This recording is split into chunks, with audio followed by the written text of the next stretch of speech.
Hey y'all, I am Victory. I help provide insight to empower, and today I wanted to just walk through a quick, how I get to the bottom of my traumas and my attachment styles and my patterns, essentially. So I come home and I'm already kind of like in a channeling mode, a good flow of being introspective and in a healthy way, in an effective way. And one thing that would really tick me off was that would trigger a wound for a while repeatedly until I got to the bottom of it was packages getting, to the house. And, my mom or dad would say, hey, you got a package. And that would trigger me. That would, that like something so dumb and small like that would be a trigger for me. And I had gotten a message earlier today that a package I got from some art supplies that I ordered got in, and so I come home and I'm expecting that. It's kind of like something that I'm projecting, an expectation that I'm projecting, of like I'm gonna get home, and my dad's gonna be like, "Hey, you got this package," and I'm gonna be like, "I know." Like there are notifications that I get, so you don't have to tell me. And so I kind of inquired about that. That's a strong reaction to have. So I ran through it again. Nobody's there. Nobody's physically in front of me telling me these things. I'm just going through it in my head. And so I go through it one more time. I'm like, my dad in my head comes up to me and says, "You got a package." And I said, "I know. I don't need you to tell me." And so that, like, I guess like my healer self, my guides, if you want to say, are like, okay, what's behind that? I don't need you to tell me. What's behind that is I don't need you. What's behind that? What's behind that is I needed you.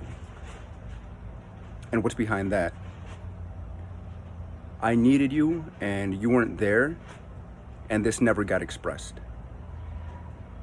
So if you've been struggling with avoidant attachment, with issues of like, I don't need love, I don't need anybody, I can do it all on my own, just know that there may be some of that underneath those walls, that exterior of feeling like you need to be an island so that you won't get hurt. The quick story about this is that I went to my sister, possibly sisters, were getting into some some heated arguments, some really life-threatening stuff around the south side of Chicago where we grew up, and we had to move to Mexico real quick. They were there for 2 years. I came back after a year, but for a year my dad wasn't around, and for a year, me at 33, this isn't like at the forefront of my consciousness, but for my inner child, that stuff is still there, still heavy, still weighing. And so for that part of me, my inner child, that younger part of me, he was still feeling that. He was still carrying some. I was still carrying some of that stuff.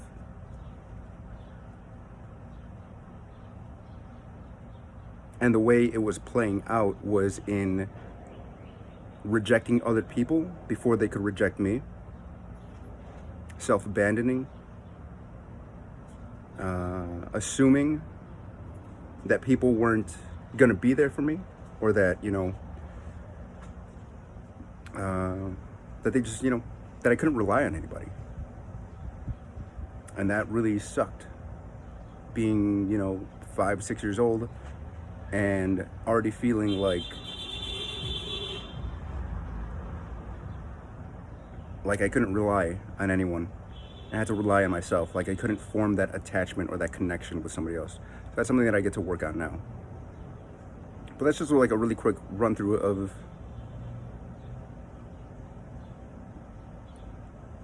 how I get to deeper layers of wounds that I've been carrying, right?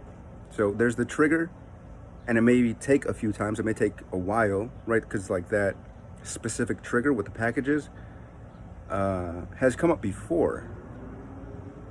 I think my mom's been in Mexico for like a month now, and even before she left, there were those little triggers of, hey, I don't need you to tell me such and such thing. Why? Because I felt like, that wound was like, I don't need you. I don't need you. Why was that wound there? Because I needed her. And for her too, there were a lot of times because of her mental illnesses, she wasn't available mentally or emotionally and thus physically. And again, in my early childhood.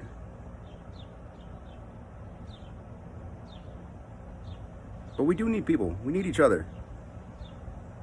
If, living in quarantine for all of 2020 didn't teach you that, there may be some of those feelings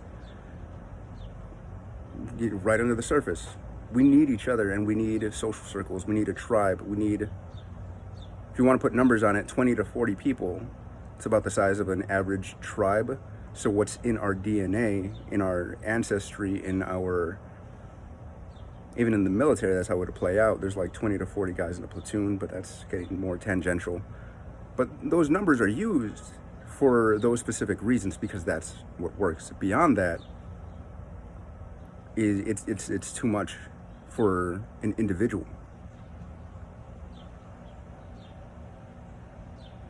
If you want to put numbers on it, again, like going down this train of thought, this stream of consciousness, it's usually like 2 or 3 really, really, really close people, maybe one really close person, a significant other, or your best friend. 2 to 3 people. Outside of that, maybe like 10 people that are friends and family. Outside of that is like another, I think like 5 to 10 people that you say hi to, acquaintances, things like that. And then outside of that are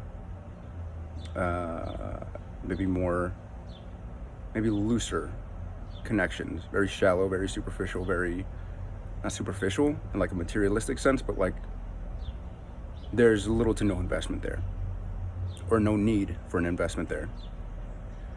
And then like, 5 people that you fucking cannot stand, and usually like 1 person that you really cannot stand. That's your shadow. That's the person that's there to teach you some stuff, But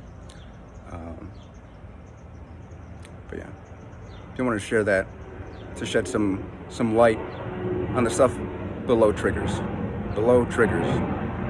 Yeah. Good hunting. Peace. Love you.